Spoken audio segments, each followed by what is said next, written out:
You see the headlines, right? The stock market's soaring. But what if it's all just a balancing act, resting on the shoulders of a few giant companies? Today, we're digging into a really critical question. Has the market become dangerously top-heavy? And more importantly, what does that actually mean for you? So let's just jump right in with the big one. Is the entire stock market really being held up by just 7 companies? I mean, it's a pretty provocative question, isn't it? But the answer, well, it reveals a ton about the risks and the realities of the market today. To really understand what's going on, we have to start with the big picture. And lately, that big picture has been all about a surprisingly strong earnings season. So, we're now deep into the third quarter earnings season. And as of early November, about 80% of the companies in the S&P 500 have already reported their results to the world.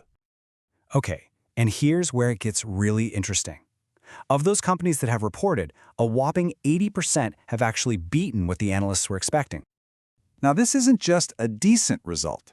This is a significantly better than average season.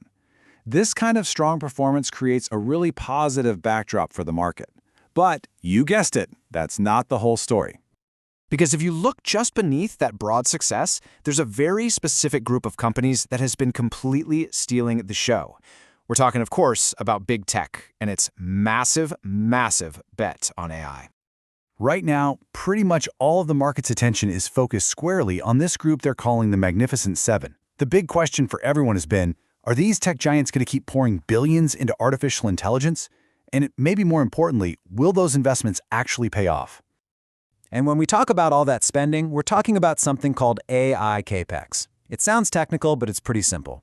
CapEx, that's just short for capital expenditure, is the enormous amount of cash spent on the raw computing power, the servers, the whole infrastructure you need to build and run these incredibly complex AI models. And for the most part, the news from this group has been really strong. Most of the Magnificent Seven delivered fantastic results, and it was mostly driven by growth in AI and their cloud businesses. But it wasn't a perfect picture. You had a couple of notable exceptions, like Meta and Tesla. Their results stood out for different reasons, and that adds a little bit of complexity to the whole story. And this number right here perfectly illustrates the kind of bumpiness that's happening under the surface. Even with all those good earnings reports from the individual giants, the tech sector as a whole was actually down 4.3% in the past week. It's just a stark reminder that even good news doesn't guarantee a straight line up. And this really gets to the heart of the uncertainty. You see, while these companies are spending billions and billions on AI right now, the actual long-term demand for all these new services, well, it's still a huge question mark. No one knows for sure how this massive investment is going to translate into future profits. And all of this uncertainty leads us directly to the main issue, the core problem we're exploring today. That problem is called market concentration. It's what happens when just a handful of companies get so huge that they completely dominate the entire market. This makes the whole system less diverse and, as you can probably imagine, potentially a lot more risky. And look, this isn't just a theory. The data is pretty striking.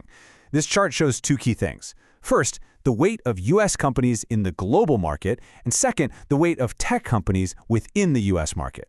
As you can see, both are at historically high levels. It's so significant that J.P. Morgan Asset Management puts it really bluntly.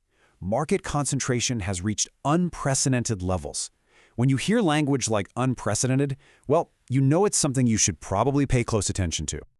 So, given this incredible concentration, what's the most important thing to take away from all this? Well, it really just comes down to one crucial word. So what does this all mean for you? With the market this top-heavy, diversification is no longer just a good idea, it's absolutely critical. Relying too much on just one country or just one sector is a very, very risky game to be playing right now. So, what does that actually look like in practice? The advice is simple and clear. First, you've got to diversify across geographies. That means looking for opportunities outside the U.S. market. And second, diversify across sectors. In other words, don't put all your eggs in the technology basket, no matter how exciting it seems. And that brings us to our final thought. We've seen the strong earnings, the dominance of AI, and the, well, unprecedented concentration that it's creating. So the only question left to ask is the one that really matters the most to you.